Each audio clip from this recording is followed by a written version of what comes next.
À l'Assemblée nationale. On est ensemble pendant 20 minutes pour une interview en partenariat avec la presse quotidienne régionale. Bonjour Pascal Jalabert. Bonjour. Des journaux du groupe EBRA, les journaux régionaux de l'Est de la France. On commence bien sûr par la crise sanitaire, Aurore Berger, et cette situation tendue, très tendue en Ile-de-France et particulièrement dans les hôpitaux. Vous avez sans doute lu ce message hier des médecins de l'assistance publique hôpitaux de Paris. Nous serons contraints de faire un tri des patients, disent-ils. Est-ce que le gouvernement, l'exécutif, s'est trompé de stratégie ? Je crois qu'encore une fois, on a toujours eu la même stratégie qui est évidemment la priorité sanitaire.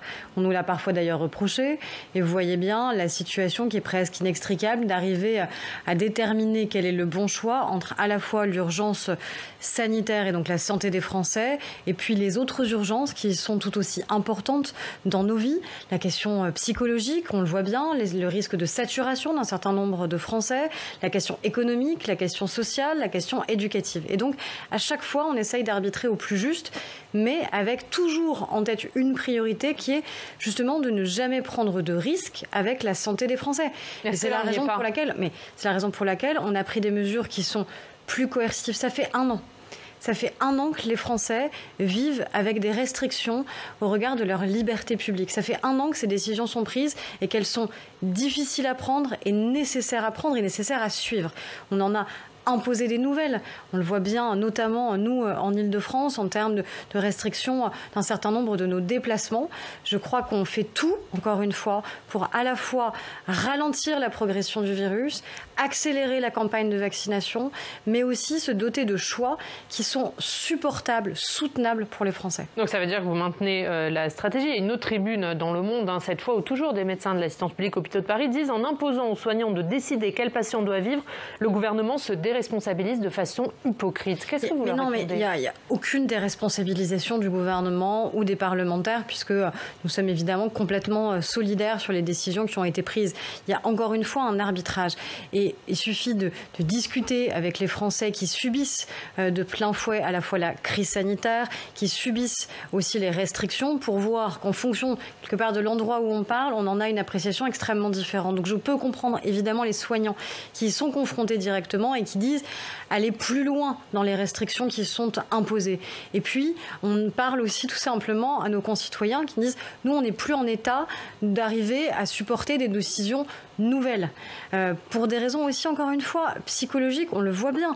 On a des alertes qui sont très fortes, y compris d'ailleurs d'une partie du corps médical, les psychiatres en particulier dans notre pays.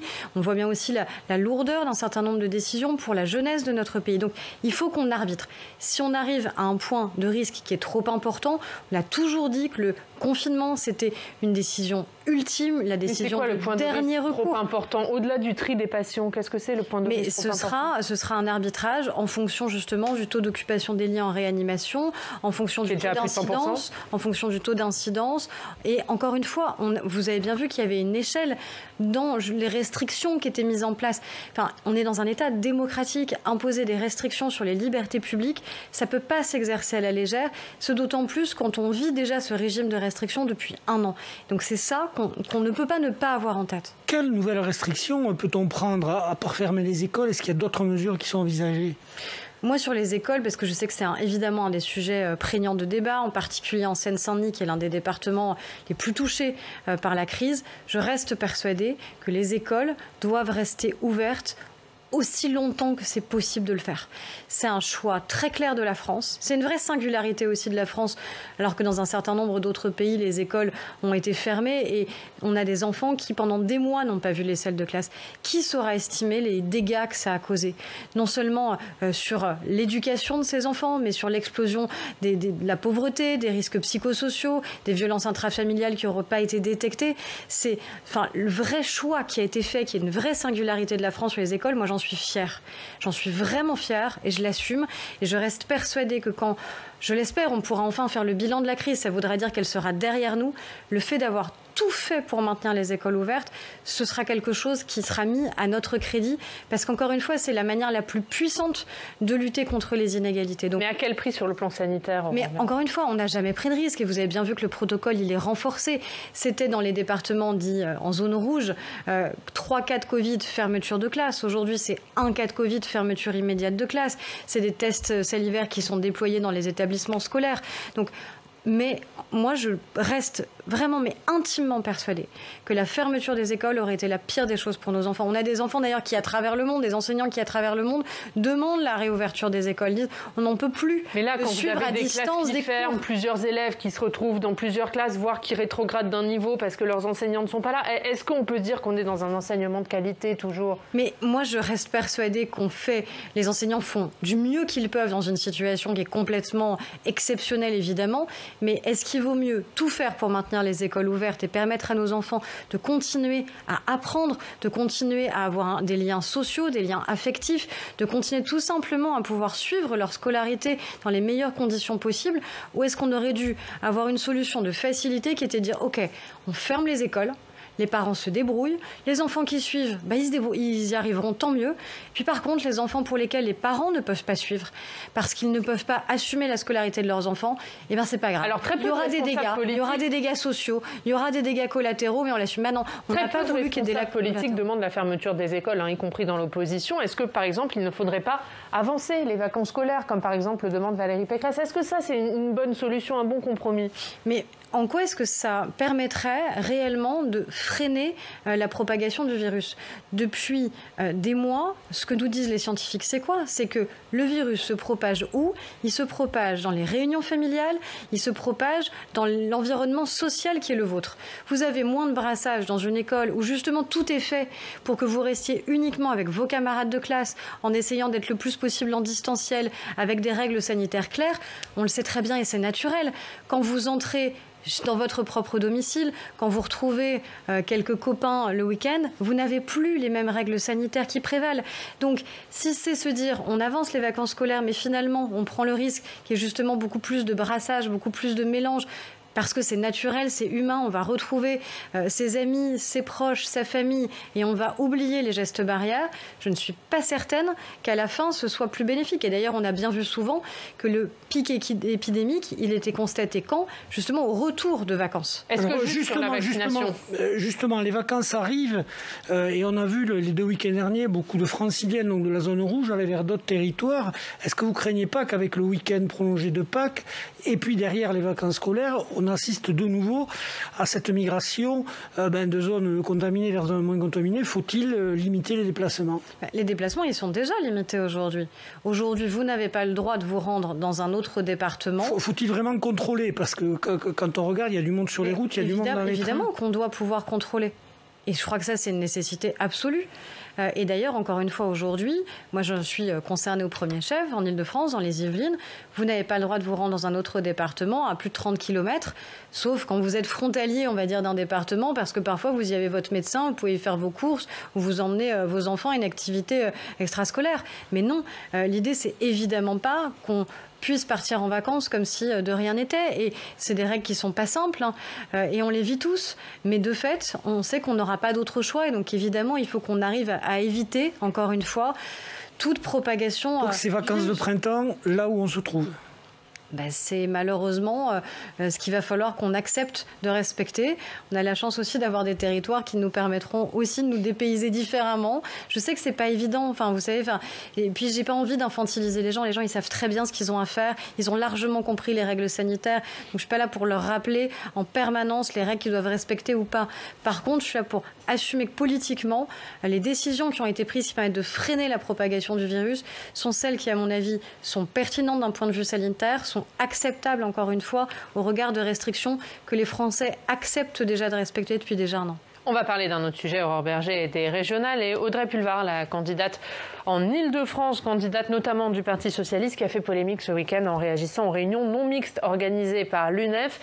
Elle dit qu'elles ne doivent pas être interdites aux Blancs, mais que si des personnes blanches y viennent, elles doivent se taire. Qu'est-ce que vous avez pensé de ces propos? Moi, j'étais très interloquée parce que Audrey Pulvar, pour moi, n'était pas du tout justement dans ce registre-là.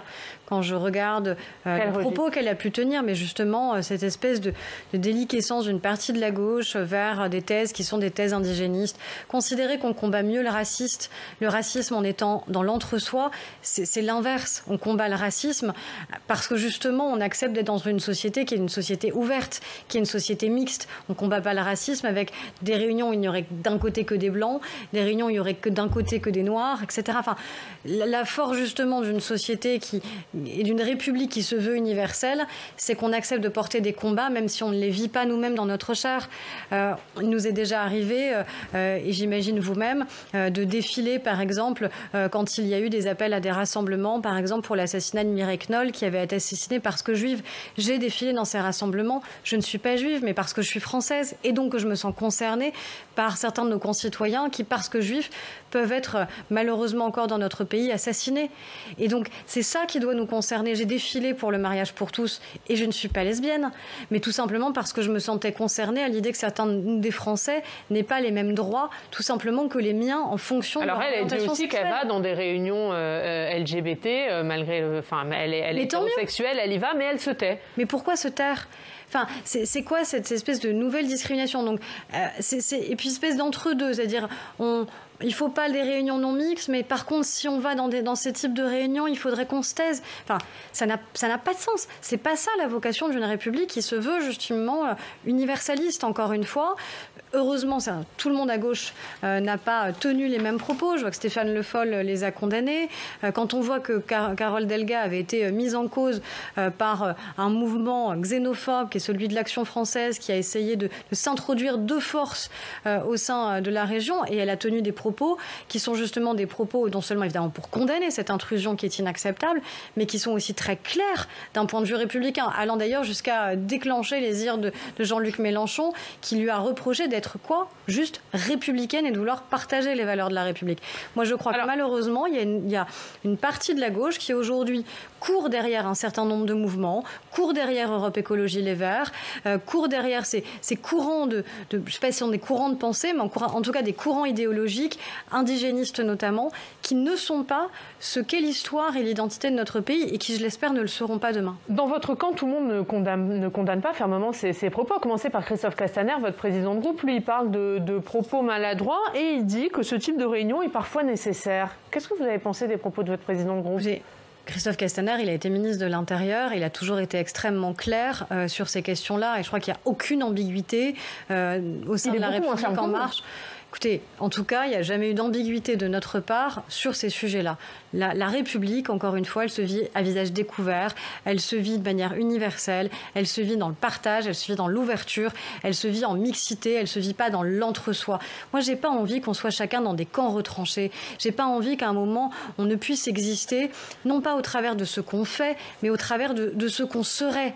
Parce qu'on serait réduit finalement à notre condition, soit d'orientation sexuelle, soit notre couleur de peau, soit notre identité. C'est pas ça la République française. Un dernier mot là-dessus. Marine Le Pen, elle a dit que le parquet doit engager des poursuites pour provocation à la discrimination raciale. Est-ce qu'il faut aller jusque-là pour vous ? Non mais on ne va pas non plus accuser Audrey Pulvar de racisme. Alors là, à un moment, on devient tous fous dans ce pays.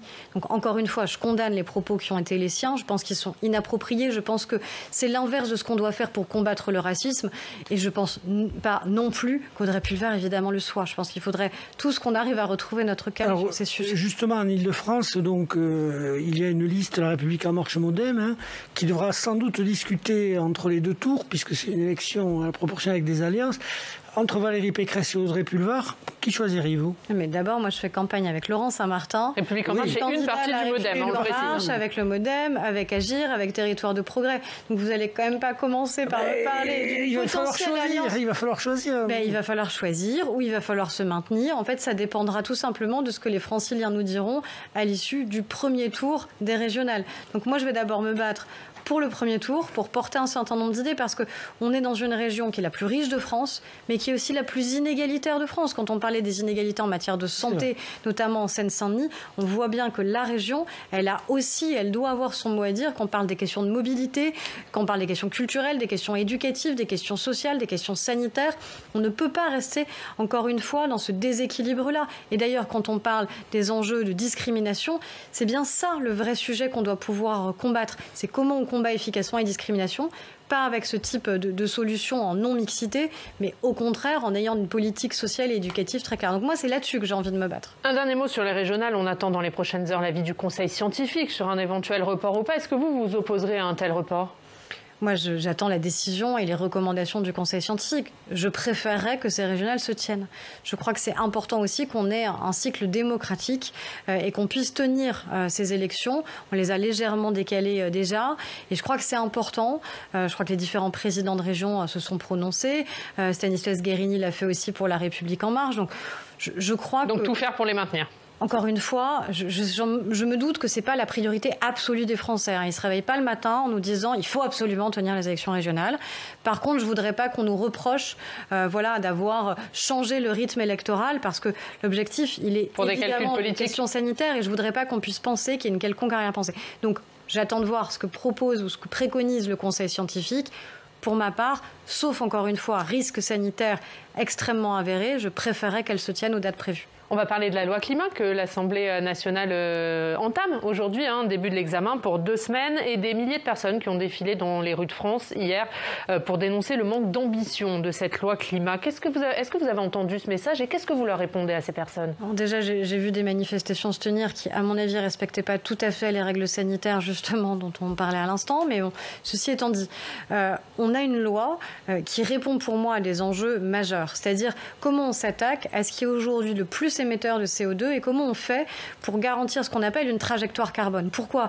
C'est pas par un calcul politique, c'est parce qu'en fait, s'il y a une urgence, c'est qu'on n'a pas d'autre choix que d'arriver à baisser de 40% nos émissions de CO2 d'ici 2030. On a les accords de Paris dans lesquels nous nous sommes fortement engagés, mais on doit maintenant tenir cette trajectoire. Mais est-ce que ce texte va le permettre ? C'est pas ce que disent les opposants, c'est pas ce que disent les personnes qui étaient dans la rivière. Ce texte, il est l'un des éléments clés pour y parvenir. Il s'ajoute à des décisions très fortes aussi qui ont été prises en matière environnementale depuis le début, que ce soit l'exploitation des hydrocarbures dans notre pays, que ce soit la question de la fermeture, par exemple, l'arrêt du projet de Notre-Dame-des-Landes ou du TA4 à Roissy. C'est-à-dire à chaque fois qu'on a eu des projets dont on estimait qu'écologiquement, ils n'avaient aucun sens, on les a arrêtés, alors que ce sont des décisions qui, territorialement, étaient extrêmement difficiles à prendre. Enfin, vous vous souvenez de la polémique sur Notre-Dame-des-Landes ? C'était pas une décision facile d'arrêter ce projet, mais on a considéré que l'écologie et les questions environnementales devaient prévaloir sur d'autres intérêts. C'était pareil avec Europa City. Encore une fois, c'est pas simple d'aller expliquer à un territoire que des projets qui étaient portés ne peuvent pas voir le jour parce qu'on considère qu'ils dysfonctionneraient par rapport à nos enjeux et à nos urgences. Mais quand vous entendez Barbara Pompili, la ministre de la Transition écologique, dire elle-même qu'elle espère que les parlementaires vont voter des avancées. Est-ce qu'elle-même ne reconnaît pas que ce texte n'est pas à la hauteur ? Mais elle porte les enjeux écologiques, Barbara Pompili, depuis toute sa vie politique. C'est le cœur même de ce qui est son engagement et c'est la raison pour laquelle elle est aujourd'hui ministre en charge de la transition écologique. Mais ça veut dire qu'il manque encore des choses à ce texte ? Non, ça veut dire qu'il faut en aucun cas accepter qu'il y ait des engagements qui seraient rognés. Vous savez, si j'avais accepté, je suis rapporteure sur une partie de ce texte, on l'a examiné en commission d'abord. Si j'avais accepté les amendements des Républicains, je pense que j'aurais supprimé un par un tous les articles de ce projet de loi. Il ne resterait rien.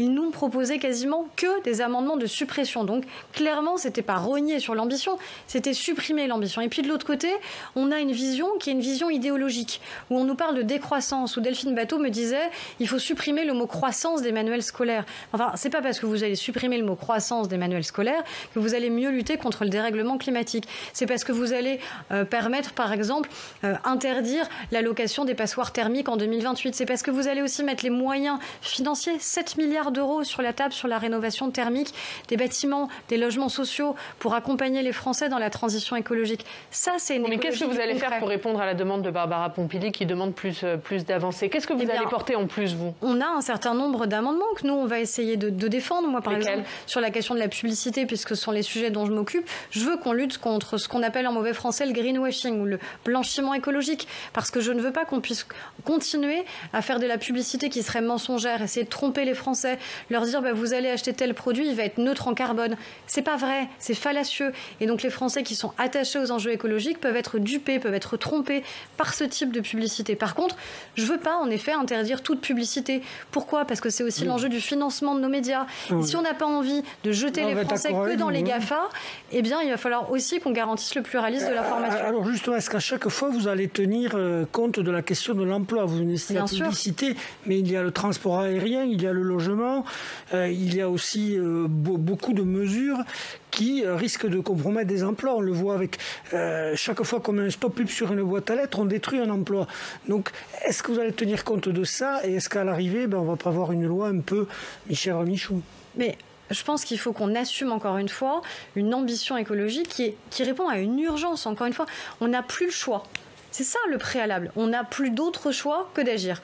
Par contre, en effet, on ne peut pas agir sans regarder les conséquences économiques et sociales que ça pourrait emporter. Et c'est pour ça que moi, face à ceux qui parlent de décroissance, moi j'assume de dire qu'il faut parler de décarbonation. Donc par exemple, quand on parle de l'aérien, il y a ceux qui vous disent qu'il faudrait arrêter carrément, quasiment, notre industrie aéronautique, alors que c'est un fleuron industriel fabuleux pour la France. C'est aussi un enjeu de souveraineté, même militaire. Moi, je pense qu'il faut le réorienter. C'est pour ça, par exemple, qu'on investit sur l'hydrogène. Parce que se dire que la France pourrait porter une innovation majeure qui serait d'avoir le premier avion bas carbone d'ici 2030, ça, ce sera un atout industriel, écologique et un enjeu d'attractivité aussi pour notre pays. Donc l'écologie, ça crée aussi de l'emploi. Par contre, on sait qu'il y a des mesures qui pourraient avoir des conséquences immédiates en termes d'emploi. Et donc c'est ça qu'il faut réussir à accompagner. Sinon, on n'embarquera jamais les Français sur la transition écologique. Une dernière question, Aurore Bergé, sur la loi séparatisme. Là, c'est le Sénat qui entame l'examen de la loi séparatisme. Demain, le Sénat qui veut remettre la question du voile dans les débats. Je rappelle que vous étiez pour l'interdiction du voile pour les petites filles. Votre proposition a été retoquée par votre majorité. Et le Sénat va donc remettre tout ça sur la table. Il veut interdire le port des signes religieux pour les sorties scolaires, interdire le port des signes religieux pour les mineurs et également interdire le burkini, notamment dans les piscines. Est-ce que vous dites c'est bien que la droite sénatoriale remette ce débat sur la table? Moi, vous savez, j'ai porté ces convictions-là avec Jean-Baptiste Moreau, avec un certain nombre aussi d'autres membres de la majorité. Si ce sont des propositions qui sont portées aussi par le Sénat, tant mieux. Le président Larcher disait l'inverse. Il était contre mon avis. Il considérait qu'il ne fallait pas, par exemple, ouvrir cette question. Ce qui m'a étonnée. Par exemple, que lui, président du Sénat, élu comme moi dans les Yvelines, ne souhaite pas qu'on affronte aussi cette réalité. Donc vous voyez bien aussi que parfois, ces types de propositions, quand parfois il y a du clivage, il n'est pas forcément là où on le pense. Et je pense qu'il dépasse justement les partis politiques. Encore une fois, vous soutenez là les trois amendements, les amendements votés par une partie de la droite sénatoriale. Tout ce qui permet de mieux protéger les Français, en particulier les femmes et les enfants, je pense que ça va dans le bon sens. Merci beaucoup. Merci Aurore Bergé.